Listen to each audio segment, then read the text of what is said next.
सम्माननीय शिक्षक साथियों, जय हिंद। साथियों, जैसा कि आपको ज्ञात है, हम 16 अक्टूबर से जनवरी 2021 तक निष्ठा प्रशिक्षण के जो मॉड्यूल्स प्राप्त होंगे उन्हें पूरा करेंगे।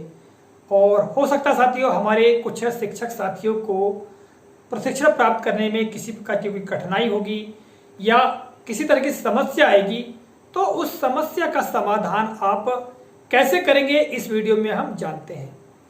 राज्य शिक्षा केंद्र के द्वारा एक पत्र 15 अक्टूबर को जारी हुआ है, जैसा कि आप पत्र देख रहे हैं साथियों यहाँ पर। इस पत्र में शिक्षक की समस्याओं के समाधान के संबंध में जानकारी दी गई है। यह पत्र हमारे जिला स्तर के अधिकारियों के लिए है और इसमें बताया गया है कि यदि किसी शिक्षक को लॉगिन होने में, प्रशिक्षण प्राप्त करने में यदि समस्या आती है तो उसका समाधान कैसे किया जाएगा।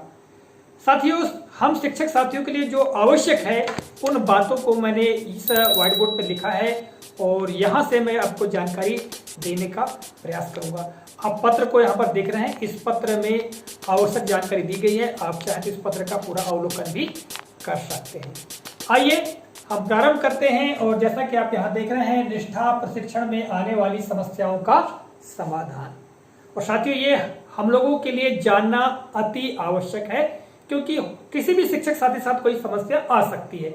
और जैसा कि आपको ज्ञात है कि निष्ठा प्रशिक्षण के जो मॉड्यूल हैं उनको पूरा करना कितना आवश्यक है, क्योंकि जनवरी माह में कॉम्पिटेंसी टेस्ट भी होगा और ये प्रशिक्षण हमारे लिए बहुमूल्य है।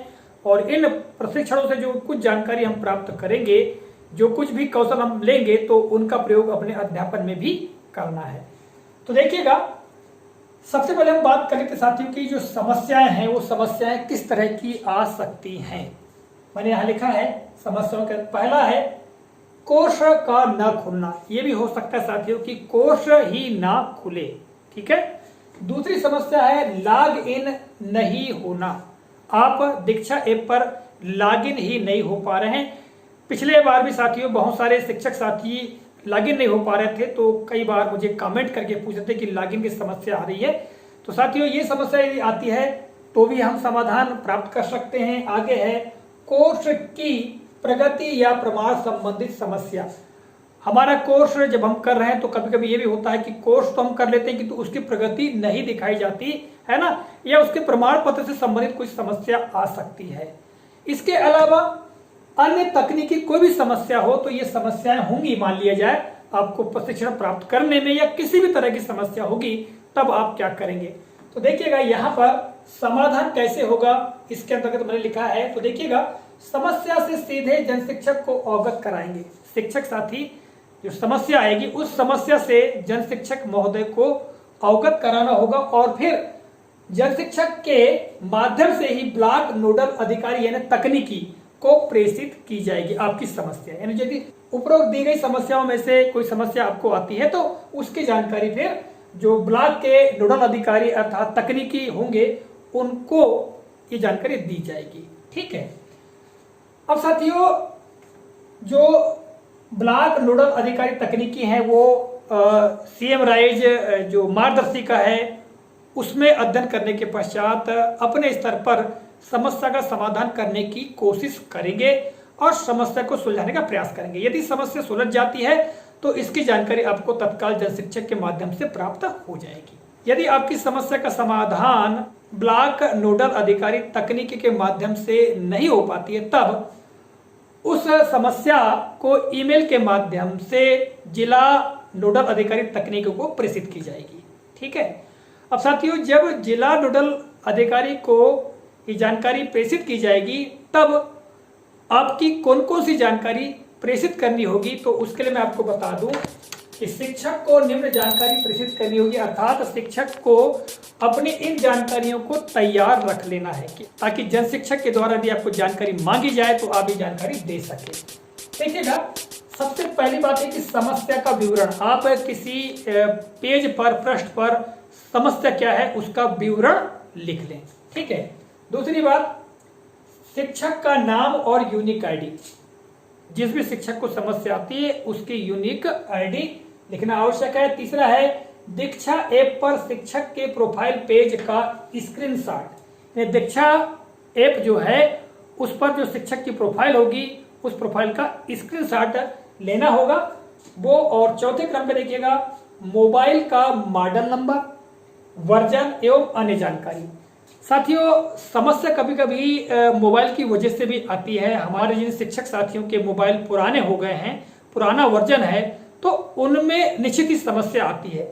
विगत कुछ कालखंड में मैंने यह बार बार बताने का प्रयास किया है कि यदि आपके पास में ओल्ड मोबाइल हैं तो उनकी वजह से भी समस्या आती है। आप किसी नए मोबाइल पर लॉगिन होकर के प्रशिक्षण पूरे कर सकते हैं, ऐसा मैंने बताने का प्रयास किया था। तो साथियों आपको यह जानकारी भी प्रेषित करनी होगी या देनी होगी कि मोबाइल का मॉडल क्या है, वर्जन कौन सा है और उससे संबंधित अन्य जानकारी। अगला है दीक्षा ऐप का वर्जन। आप अपने मोबाइल पर दीक्षा ऐप के किस वर्जन का उपयोग कर रहे हैं ये भी आपको जानकारी देनी होगी।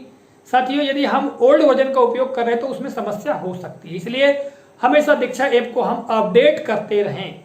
और अपडेट करते रहेंगे तो जो नवीनतम जानकारी है दीक्षा ऐप पर जो अपलोड की जाती है वो हमारे मोबाइल में जाती है और हम आसानी से फिर प्रशिक्षण को कर सकते हैं। तो आपको यह भी देना होगा कि दीक्षा ऐप का वर्जन। अगला है कोर्स पेज का स्क्रीनशॉट। ठीक है, जो कोर्स आप कर रहे हैं उस कोर्स के पेज का स्क्रीनशॉट देना होगा। साथ ही जहां पर हमें मॉड्यूल की लिस्ट दिखाई देगी, यानी जो प्रशिक्षण है, निष्ठा प्रशिक्षण के जो मॉड्यूल है उनकी लिस्ट दिखाई देगी, उस पेज का स्क्रीनशॉट। इसके पश्चात सातवें क्रम पे देखेंगे क्या शिक्षक ने लॉगिन विथ स्टेट सिस्टम से लॉगिन किया है। यह भी जानकारी आपको देनी होगी कि क्या आपने लॉगिन विथ स्टेट सिस्टम से ही लॉगिन किया है या फिर आपने स्वयं के मोबाइल या ईमेल के माध्यम से लॉगिन किया है और आप प्रशिक्षण पूरे कर रहे हैं। तो ये जानकारी भी आपको प्रेषित करनी होगी। और आठवां साथियों कोर्स का नाम और लिंक। जो कोर्स आप कर रहे हैं उसका नाम और उसकी लिंक भी आपको देनी होगी। तो इस तरह से 8 तरह से जो जानकारी है वो आपको तैयार रखनी होगी। यदि आपको कोई भी समस्या आती है प्रशिक्षण प्राप्त करने में तो इन जानकारी को आप तैयार रख लेंगे। यदि आपकी समस्याओं का समाधान हो जाता है, विकास खंड स्तर पर ही हो जाता है समस्या का समाधान, या जिला स्तर पर समस्या का समाधान हो जाता है, या जिस भी स्तर पर आपकी समस्या का समाधान हो जाता है, तो इसकी सूचना आपको सम्मानित जन शिक्षक महोदय के माध्यम से प्राप्त हो जाएगी। तो साथियों यहां पर मैंने उसी जानकारी को लिखकर रखा है जो हम शिक्षक साथियों के लिए आवश्यक और महत्वपूर्ण है। जैसा कि आप यहाँ पत्र पुनः देख रहे हैं, इस पत्र में बहुत सारी जानकारी दी गई है हमारे जिला स्तर के अधिकारियों के लिए, है ना, नोडल अधिकारियों के लिए जानकारी दी गई है कि किस तरह से शिक्षकों की समस्याओं का समाधान करना चाहिए। यदि आप इस पत्र का अवलोकन करना चाहते हैं तो निश्चित ही आप कर सकते हैं। तो साथियों इस कालखंड में मैंने यह जानकारी आप तक इस वीडियो के माध्यम से प्रेषित करने का प्रयास किया है। आशा करता हूं ये जानकारी आपको उपयोगी लगी होगी और जब कभी भी आप किसी समस्या का सामना करेंगे, अर्थात कोर्स को करने में कोई समस्या आएगी, तो आप इस जानकारी का प्रयोग भी कर पाएंगे। इसी आशा और विश्वास के साथ अब इस कालखंड से विदा लेता हूं। अगले कालखंड में पुनः मुलाकात होगी किसी नए प्रकरण, नई जानकारी को लेकर। तब तक के नमस्कार, जय हिंद, वंदे मातरम।